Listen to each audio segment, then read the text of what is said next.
Hello students, good morning. आज हम जो आपके 12th क्लास का न्यू चैप्टर स्टार्ट करने जा रहे हैं, 11 नंबर चैप्टर जो रेस्पिरेशन है, श्वसन है। तो देखते हैं उसको।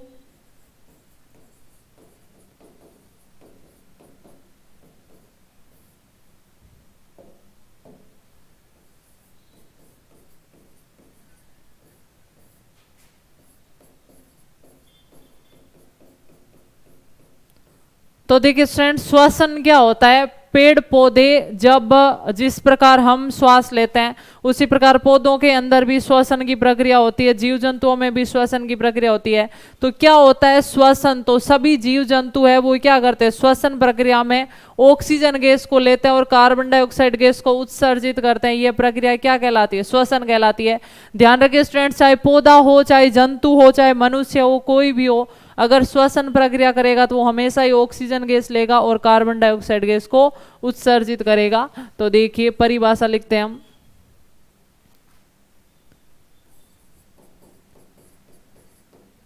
जीवों के शरीर में होने वाले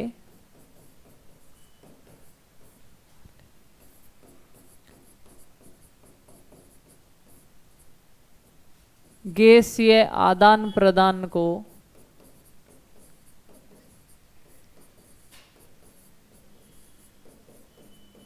श्वसन कहते हैं।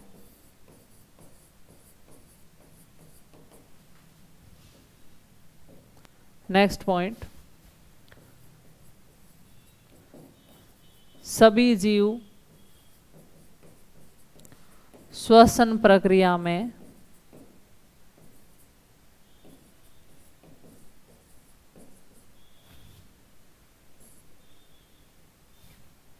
ऑक्सीजन गैस लेते हैं तथा CO2 गैस का उत्सर्जन करते हैं। CO2 गैस का क्या करते हैं, उत्सर्जन करते हैं। नोट कर लीजिए।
अब नेक्स्ट हम देखते हैं कि ऑक्सीजन की उपस्थिति और अनुपस्थिति के आधार पर श्वसन है वो दो प्रकार का होता है। एक होता है वायवीय श्वसन एरोबिक रेस्पिरेशन, एक होता है अवायवीय श्वसन एनारोबिक रेस्पिरेशन। तो देखिए नेक्स्ट पॉइंट, ऑक्सीजन की उपस्थिति के आधार पर श्वसन दो प्रकार का होता है।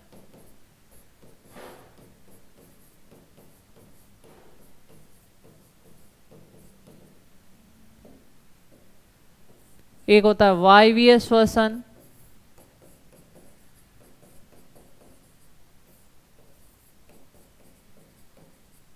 और एक होता है अवायवीय श्वसन।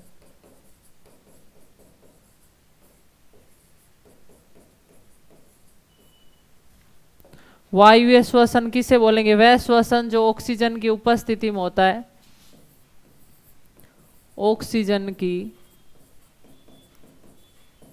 उपस्थिति में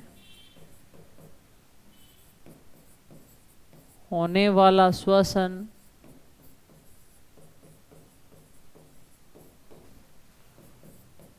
वायवीय श्वसन कहलाता है।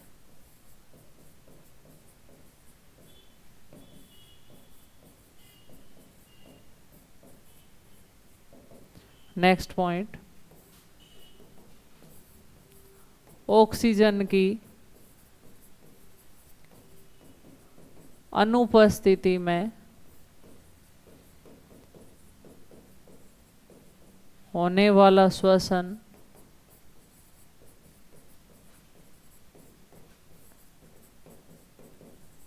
अवायवीय श्वसन कहलाता है।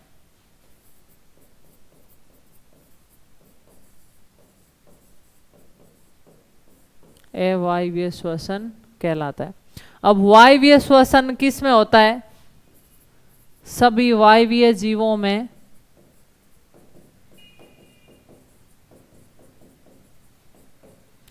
जैसे पेड़ पौधे जंतु कौन सा श्वसन करते हैं? वायवीय। और अवायवीय श्वसन किस में होता है? जीवाणुओं में,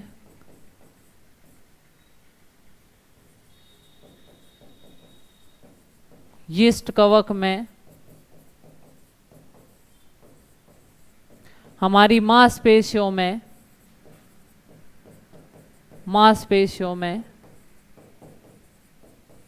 कैसा श्वसन होता है? अवायवीय श्वसन होता है। नोट कर लीजिए दोनों प्रकार, वायवीय और अवायवीय। जब श्वसन ऑक्सीजन की उपस्थिति में होता है तो उसे वायवीय श्वसन कहा जाता है, और ऑक्सीजन की अनुपस्थिति में होता है तो उसे अवायवीय श्वसन कहा जाता है।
अब देखिए स्टूडेंट्स, जो ये दोनों प्रकार का श्वसन है, वायवीय श्वसन और अवायवीय श्वसन। अब सबसे पहले ये जो अवायवीय श्वसन का पार्ट है वो कम है, इसको हम पहले थोड़ा पढ़ते हैं, फिर हम वायवीय श्वसन उसके प्रोसेस को पढ़ेंगे। तो अवायवीय श्वसन,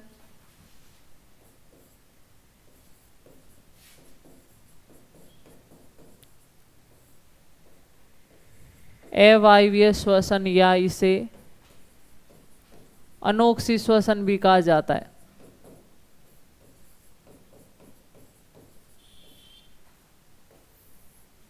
तो इसमें क्या लिखेंगे?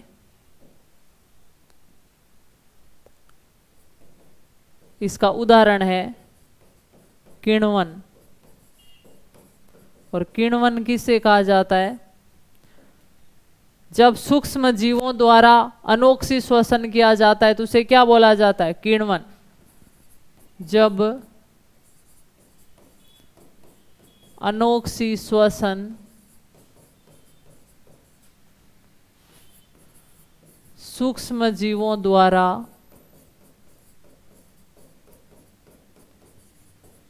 किया जाए तो इसे किण्वन कहा जाता है। यानी जब अनोक्सी श्वसन सूक्ष्म जीवों जैसे बैक्टीरिया, फंजाई, इनके द्वारा अगर अनोक्सी श्वसन किया जाता है तो इसे क्या बोला जाता है? किण्वन कहा जाता है। और किण्वन के दो प्रकार है, दो प्रकार।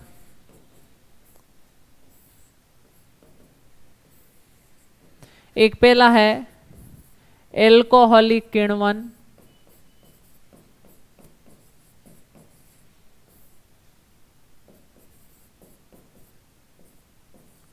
और एक दूसरा है लैक्टिक अम्ल किण्वन।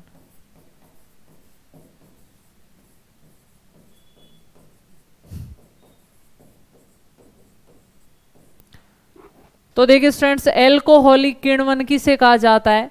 जब ग्लूकोज का अनोक्सी परिस्थिति में अपूर्ण अपघटन होता है यीस्ट नामक कवक के द्वारा, तो उत्पाद के रूप में एल्कोहल और कार्बन डाइऑक्साइड बनते हैं, इसे एल्कोहलिक किण्वन कहा जाता है। तो देखिए पहले इसमें लिख देंगे, यह किण्वन यीस्ट नामक कवक द्वारा होता है, यीस्ट नामक कवक द्वारा किया जाता है। ठीक है। और लैक्टिक अम्ल किण्वन में क्या लिखेंगे? यह किण्वन कुछ जीवाणुओं द्वारा किया जाता है, बैक्टीरिया, कुछ जीवाणुओं द्वारा किया जाता है। और एल्कोहलिक किण्वन का उत्पाद क्या बनता है? एल्कोहल, जबकि लैक्टिक अम्ल का उत्पाद बनता है लैक्टिक अम्ल। नोट कर लीजिए।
अब हम दोनों की परिभाषा लिख के देखते हैं। नेक्स्ट,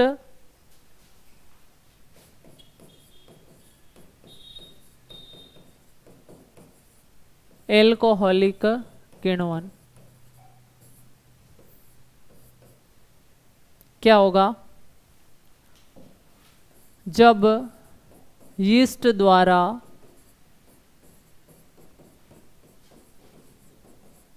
ग्लूकोज का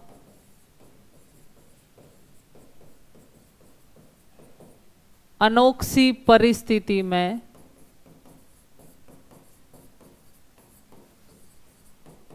आंशिक अपघटन करके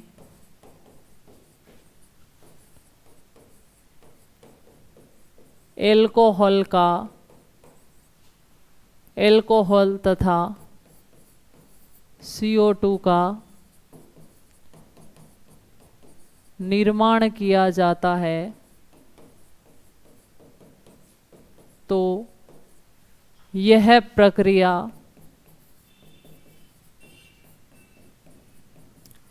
एल्कोहलिक किण्वन कहलाती है। तो यह प्रक्रिया एल्कोहलिक किण्वन कहलाती है। ठीक है। नेक्स्ट पॉइंट, इस प्रक्रिया में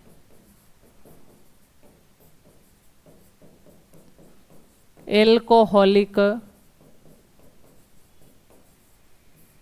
डिहाइड्रोजिनेज एंजाइम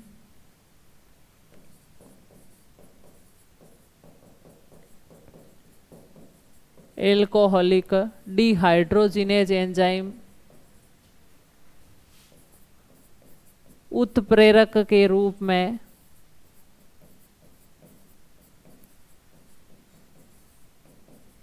कार्य करता है।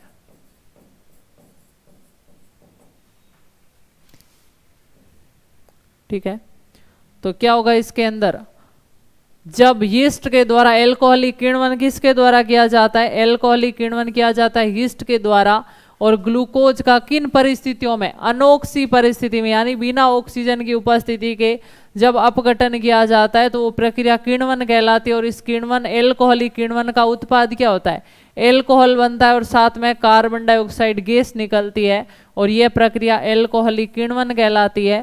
तथा इस अभिक्रिया के अंदर उत्प्रेरक के रूप में कौन सा एंजाइम काम में लिया जाता है, एल्कोहलिक डिहाइड्रोजिनेज काम में लिया जाता है। यानी इस विधि के द्वारा प्रयोगशाला में एल्कोहल शराब का निर्माण किया जाता है। इस प्रक्रिया द्वारा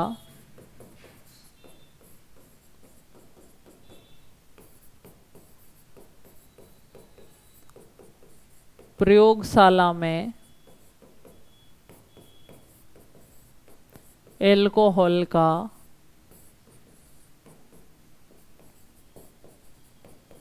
निर्माण किया जाता है।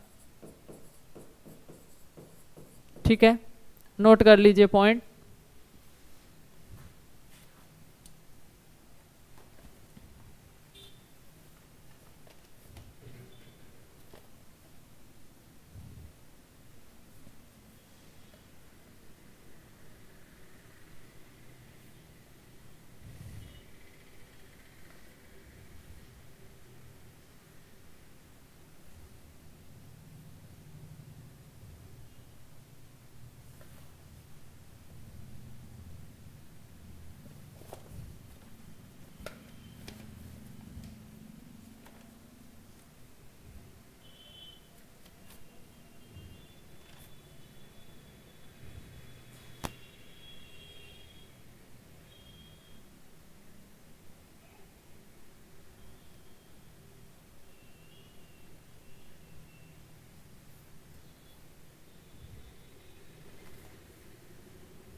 तो देखिए स्टूडेंट्स, एल्कोहलिक किण्वन के बाद अगला हम देखते हैं लैक्टिक अम्ल किण्वन।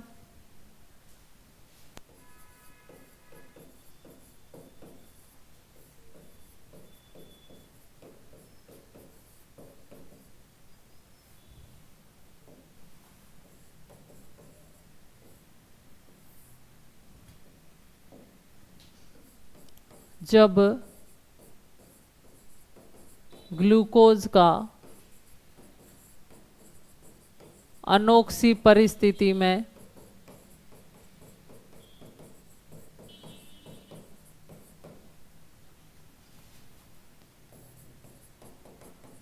आंशिक अपघटन करके जीवाणुओं द्वारा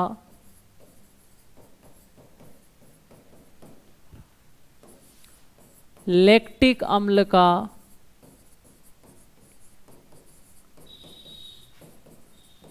निर्माण किया जाता है तो इसे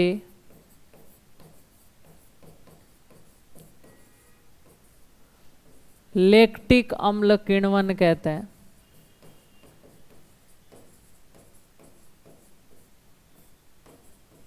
तो इसे लैक्टिक अम्ल किण्वन कहते हैं।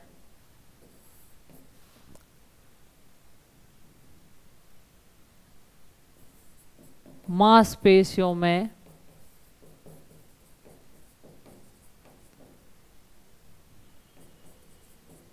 किण्वन से बने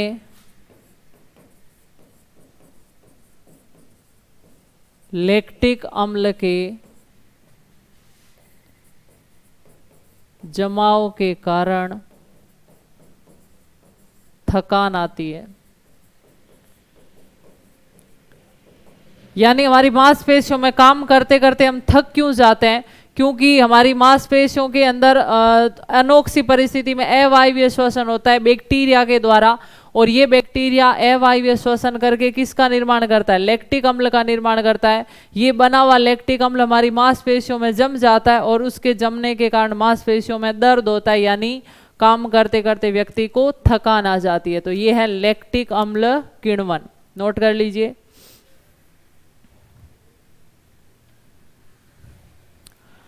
तो देखिए स्टूडेंट्स, ये जो हमारी परिस्थिति है वो अनोक्सी श्वसन के बारे में हमने पढ़ लिया, अवायवीय श्वसन के बारे में पढ़ लिया। अब हम देखते हैं कि वायवीय श्वसन में क्या होता है, किस प्रकार होता है। नेक्स्ट पॉइंट देखते हैं। जो देखिए ये अनोक्सी श्वसन हुआ ना, इसके अंदर ग्लूकोज का नहीं बल्कि पायरुविक अम्ल का क्या किया जाता है, अपघटन किया जाता है। पायरुविक अम्ल का अभी मैं आपको बता रही हूँ थोड़ा प्रोसेस। देखिए अनोक्सी श्वसन है दो प्रकार का है, एक है लैक्टिक अम्ल किण्वन और एक होता है एल्कोहलिक किण्वन। एल्कोहलिक किण्वन और एक होता है लैक्टिक अम्ल किण्वन।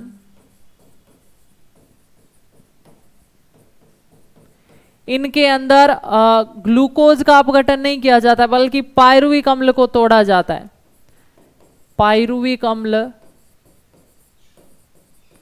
इससे इसमें तो क्या बनेगा, एल्कोहल और कार्बन डाइऑक्साइड, जबकि इसमें क्या बनेगा, पायरुविक अम्ल से बनेगा लैक्टिक अम्ल।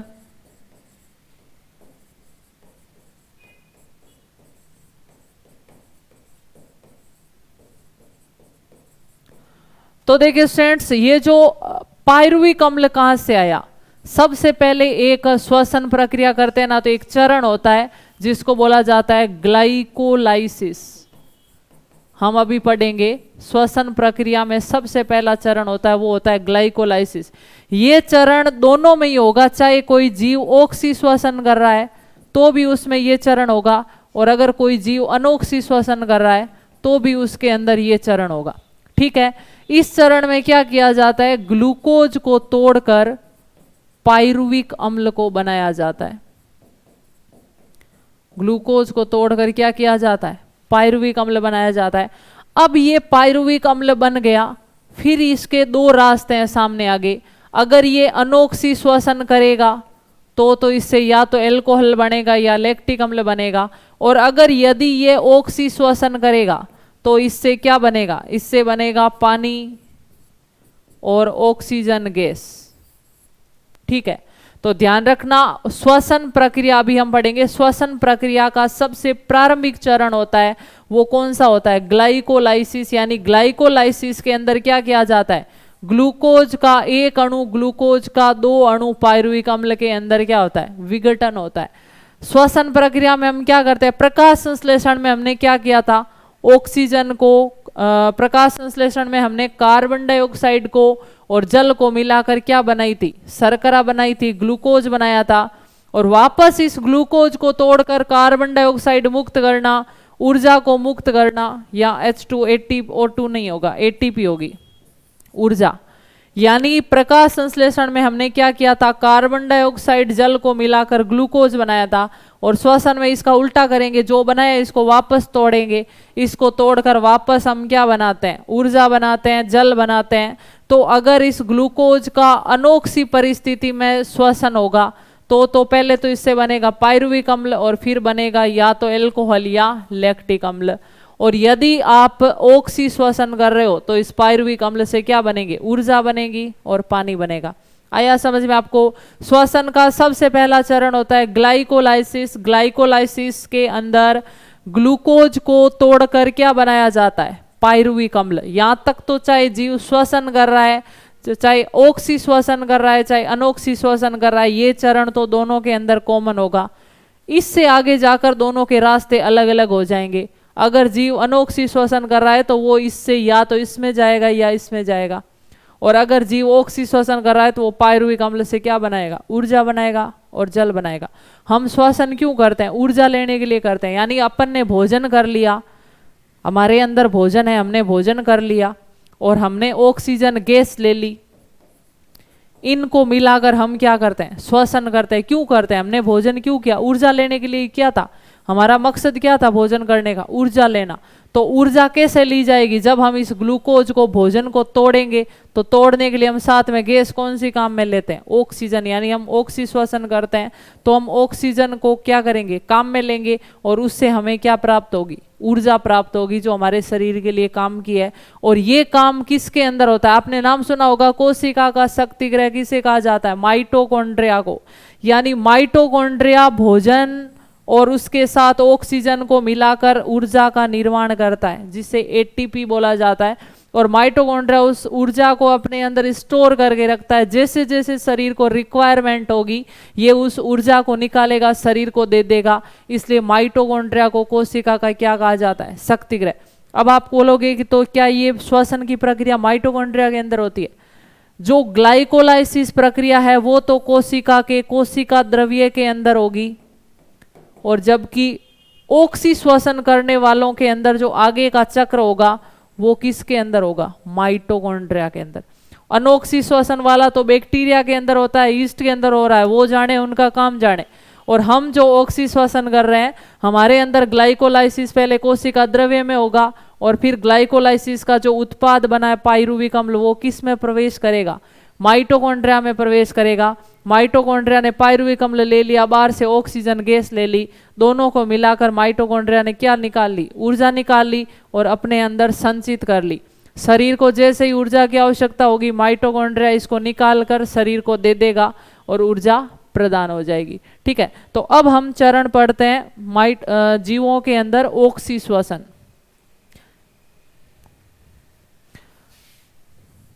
यानी सबसे पहले मैं आपको परिभाषा बता रही हूँ। श्वसन जो हमने देखा था कि भोज्य पदार्थों का ऑक्सीकरण करके ऊर्जा निकालना ही क्या कहलाता है? श्वसन कहलाता है। और श्वसन का सबसे पहला चरण क्या होता है? ग्लाइकोलाइसिस। तो एक बार परिभाषा वापस नोट कर लीजिए। भोज्य पदार्थों का, भोज्य पदार्थ यानी हम ग्लूकोज के रूप में ले रहे हैं, भोज्य पदार्थों का ऑक्सीकरण करके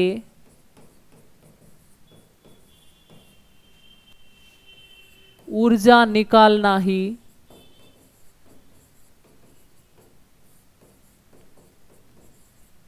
श्वसन कहलाता है। ऊर्जा निकालना ही क्या कहलाता है? श्वसन कहलाता है।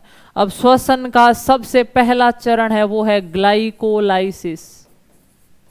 ग्लाइकोलाइसिस। अगर आपको श्वसन करना है तो सबसे पहले शरीर में ऑक्सीजन गैस जाते यही काम होगा।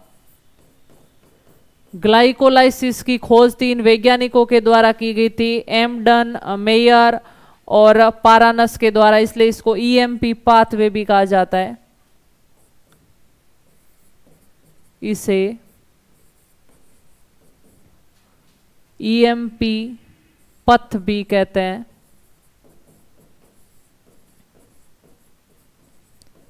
क्यों कहते हैं? 3 वैज्ञानिक कौन थे इसका खोज करने वाले? ई से मतलब एमडन, एम से मतलब है मेयर, मेयरहॉफ, और पी का मतलब है पारानस। इन तीनों वैज्ञानिकों ने मिलकर ग्लाइकोलाइसिस की खोज की थी, इसलिए इसे ईएमपी पाथवे भी कहते हैं। यह प्रक्रिया कोशिका द्रव्य में संपन्न होती है। यह प्रक्रिया कोशिका द्रव्य में संपन्न होती है।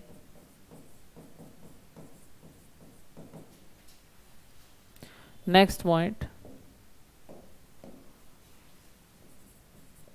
ऑक्सी तथा अनोक्सी दोनों प्रकार के जीवों में यह चक्र चलता है। यानी चाहे जीव ऑक्सी श्वसन कर रहा है, चाहे जीव अनोक्सी श्वसन कर रहा है, उसको ग्लाइकोलाइसिस के पद से तो गुजरना ही पड़ेगा। ठीक है, फिर ग्लाइकोलाइसिस में क्या होता है, देखिए ये जो प्रक्रिया है वो 10 चरणों में पूर्ण होती है और कई एंजाइम इसके अंदर भाग लेते हैं। यह प्रक्रिया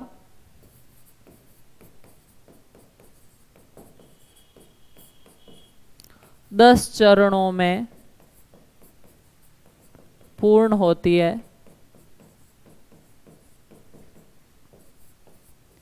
तथा इस प्रक्रिया में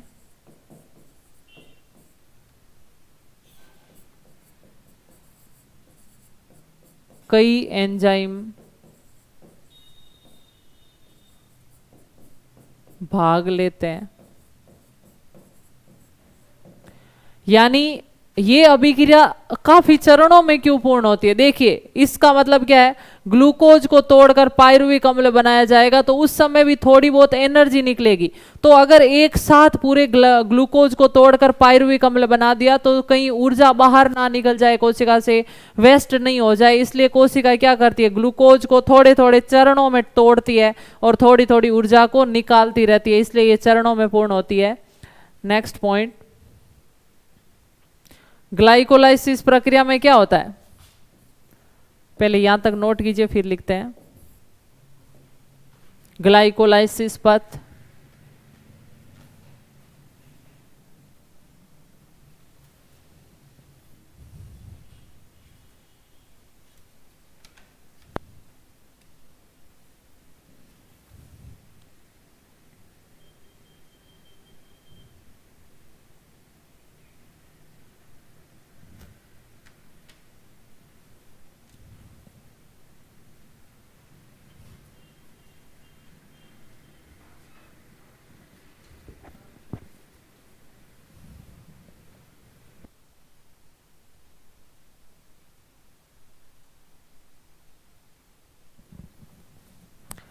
देखिए स्टूडेंट्स, जो ये नाम लिखा हुआ है ग्लाइकोलाइसिस, लाइसिस का मतलब टूटना, ग्लाइको यानी ग्लूकोज का, तो ग्लाइकोलाइसिस शब्द का अर्थ क्या है, ग्लूकोज का टूटना। और इसमें एक ग्लूकोज अणु को तोड़कर 2 पायरुविक अम्ल अणु का निर्माण होता है और साथ में 2 एटीपी अणु भी प्राप्त होते हैं। तो नेक्स्ट देखिए, ग्लाइकोलाइसिस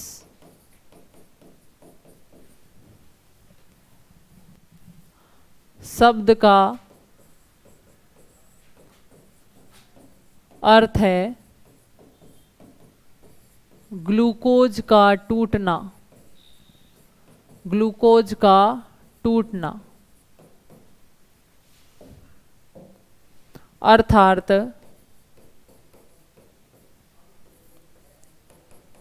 ग्लाइकोलाइसिस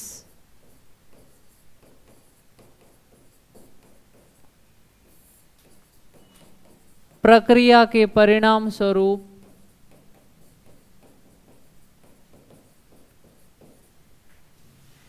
एक ग्लूकोज अणु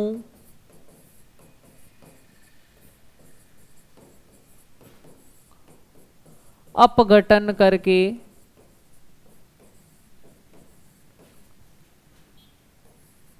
दो अणु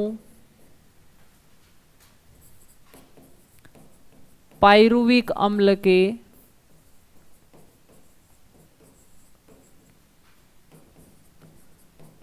बनाए जाते हैं तथा साथ ही 2 अणु एटीपी के भी बनते हैं,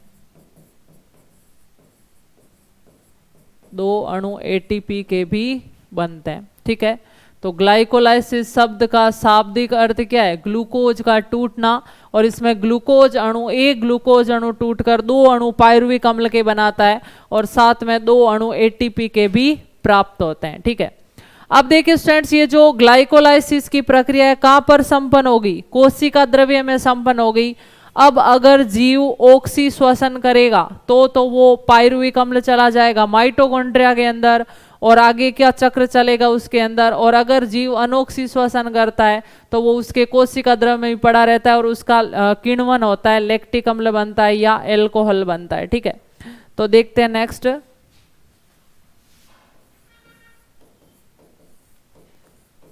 ग्लूकोज से क्या बना?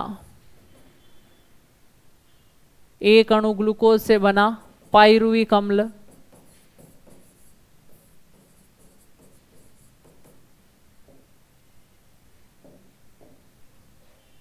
एक अणु। और पायरुविक अम्ल के कितने बने? 2 अणु। और ये प्रक्रिया क्या कहलाई? ग्लाइकोलाइसिस। ग्लाइकोलाइसिस। पायरुविक अम्ल का 2 अणु बना और साथ में क्या बना? 2 अणु एटीपी भी प्राप्त हुए। ये जो 2 अणु एटीपी प्राप्त हुई है ये तो मुक्त हो जाएगी, ऊर्जा के रूप में संचित कर ली जाएगी, जबकि ये पायरुविक अम्ल का आगे भविष्य क्या होगा? 2 प्रकार के होगा। अगर ऑक्सी श्वसन कर रहा है जीव, अगर जीव ऑक्सी श्वसन कर रहा है तो उसमें पायरुविक अम्ल कहाँ प्रवेश करेगा? माइटोकॉन्ड्रिया में प्रवेश करेगा और आगे उसमें क्रेब्स चक्र चलेगी। पायरुविक अम्ल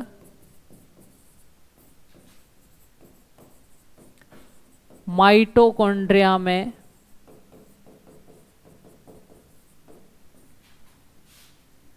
प्रवेश करेगा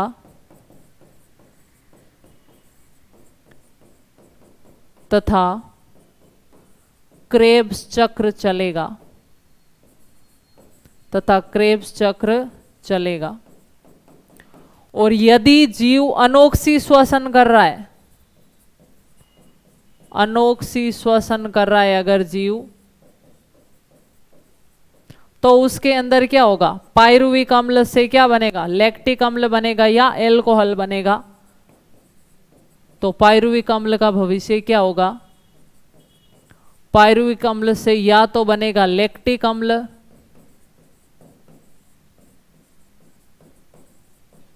और या बनेगा एल्कोहल।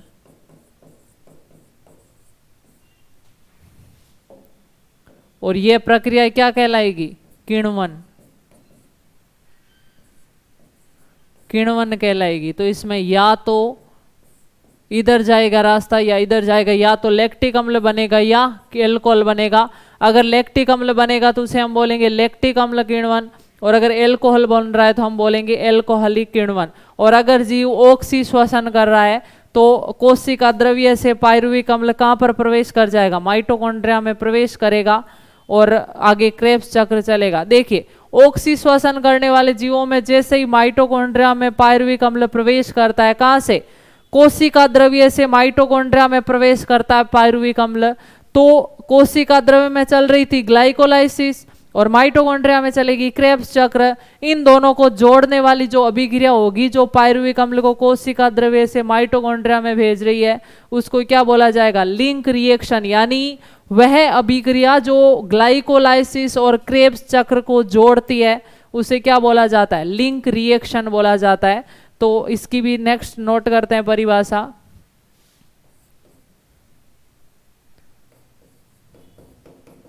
लिंक रिएक्शन या लिंक अभिक्रिया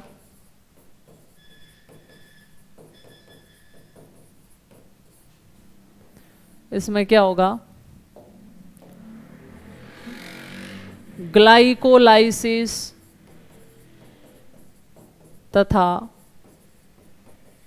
क्रेब्स चक्र को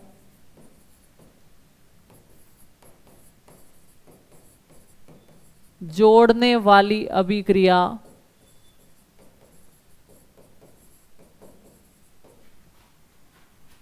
लिंक रिएक्शन या लिंक अभिक्रिया कहलाती है। लिंक रिएक्शन या लिंक अभिक्रिया कहलाती है। नोट कर लीजिए परिभाषा।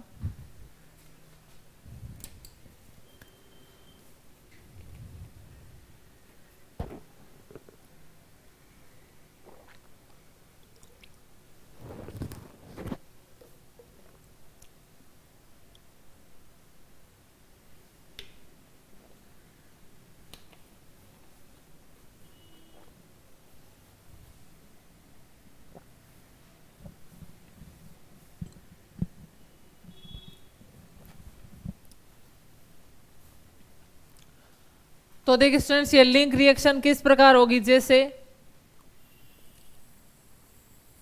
ये कोशिका है, इसका ये केंद्रक है, इसमें क्या हुआ है, यहां पर ग्लूकोज से क्या बना है, पायरुविक अम्ल बना है, और ये अभिक्रिया क्या कहलाती है, ग्लाइकोलाइसिस।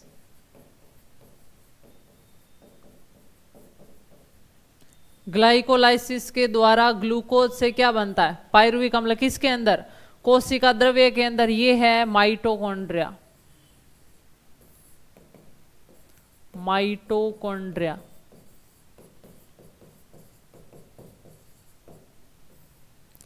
तो ये पायरुविक अम्ल कोशिका द्रव्य से निकलकर कहां पर जाएगा, ये जाएगा माइटोकॉन्ड्रिया के अंदर, और इस अभिक्रिया को क्या बोला जाता है, लिंक अभिक्रिया।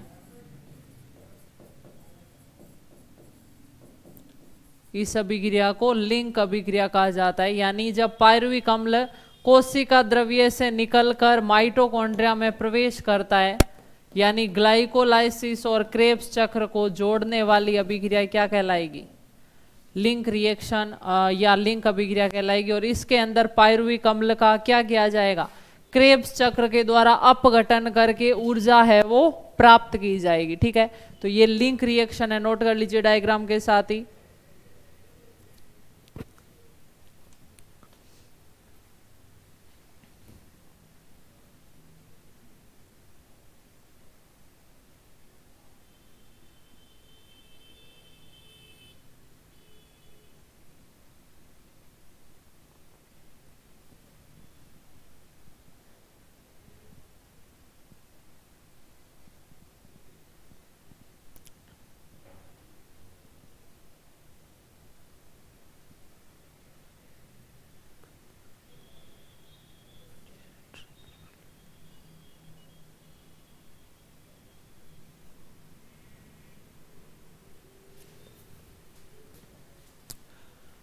तो देखिए स्टूडेंट्स, यहाँ तक हमने जो ग्लाइकोलाइसिस प्रक्रिया को देखा, लिंक रिएक्शन को देखा, ऑक्सी और अनऑक्सी श्वसन, किण्वन प्रक्रिया यानी लैक्टिक एसिड किण्वन और एल्कोहलिक किण्वन के बारे में पढ़ा। इसके बाद जो नेक्स्ट प्रोसेस आएगा क्रेब्स चक्र, जो ऑक्सी जीवों के अंदर वह प्रक्रिया चलती है, तो इसके बारे में हम डिस्कस करेंगे नेक्स्ट क्लास में। तो यहाँ तक की थी अपनी क्लास, मिलते हैं नेक्स्ट क्लास में, तब तक के लिए थैंक यू सो मच।